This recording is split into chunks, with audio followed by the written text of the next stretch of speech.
Are you confused about your auto insurance? Do you understand your coverages? Do you know what you have on your policy? Do you think you even need auto insurance? These are just a few of the questions that come into my office every day.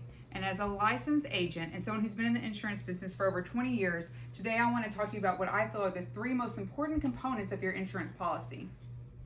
We'll be going over your liability, what people consider basic full coverage, and uninsured motorist. Liability insurance does not cover you or your vehicle. What it does is it keeps you financially responsible in case you hit someone.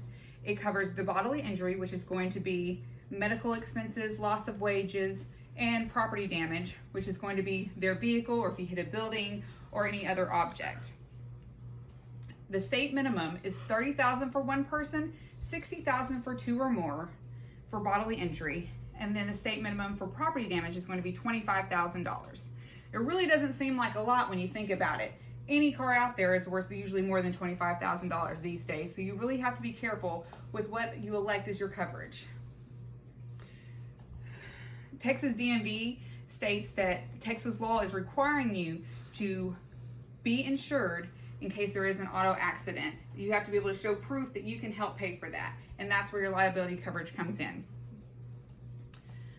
The next kind of coverage we're going to talk about is going to be what people consider basic full coverage. I don't like the term full coverage because you can change your policy so much. But basic full coverage is what a lien holder or someone you're financing your vehicle through is calling comprehensive and collision coverage. Now that covers your vehicle if you're at fault in an accident, minus your deductible. So your collision coverage is going to be collision with another object. That can be a building, a mailbox, a tree, a side rail, or anything like that. It's going to cover your vehicle minus whatever deductible you set it. Now we'll talk about deductibles in a minute. So your comprehensive coverage is going to cover what we consider acts of God, things that are out of your control. That's going to be wind, theft, fire, vandalism, glass damage, things like that, or even hitting an animal. And we know in East Texas that happens all the time. Hogs and deer are prevalent here, especially this time of year, and so you'll have to really make sure you have yourself covered for that. Of course, again, just like with collision, you're going to have a deductible that you'll have to meet first. Now your deductible is going to be the amount of money you're out of pocket first before the insurance company pays out. Most insurance companies offer anywhere from a $0 deductible to $2,000 deductible. In most places, when you finance a vehicle, though, are going to come in and ask you to have a $500 or less deductible. If you ask me, it's a lot easier to come up with $250 or $500 than it is $1,000 or $2,000. Now, granted, the lower your deductible, the less you've had a pocket for an accident, but the more your premium is going to be go higher, and vice versa. If you have a high deductible, your premium is going to be a little bit lower, but if something happens, you're out that much more money. The last part of a policy I really want to touch bases on is the uninsured, underinsured motorist. While comp and collision is not required by the state, uninsured, underinsured motorist is required unless you reject it, and most people do. Now, what that covers is, like your liability insurance, it's going to cover you and your vehicle in certain circumstances. Let's say for uninsured motorists, a negligent driver hits you. They don't have insurance, so what do? You're going to file on your uninsured, underinsured motorist to compensate for that bodily injury and property damage that they aren't carrying themselves. Now again, just like your liability limits, you are going to sit there and you're going to set your own limits.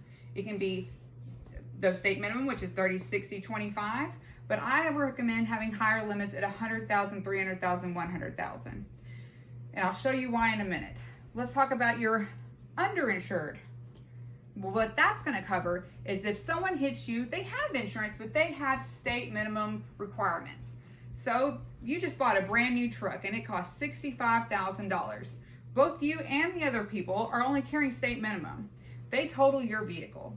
Well, you have $65,000 worth of a vehicle that you've got to take care of. Theirs covers $25,000, yours covers $25,000, but then you're still out another $15,000 that you are now financially burdened with. The Texas Department of Insurance states that 20% of drivers are driving around without insurance. That's 1 in 5. And out of the people that do have insurance, TDI, or Texas Department of Insurance, will tell you that over 50% of those drivers only have the state minimum limits. Now, I don't know about you, but with the rising cost of everything, having just the bare minimum doesn't seem like it would be enough.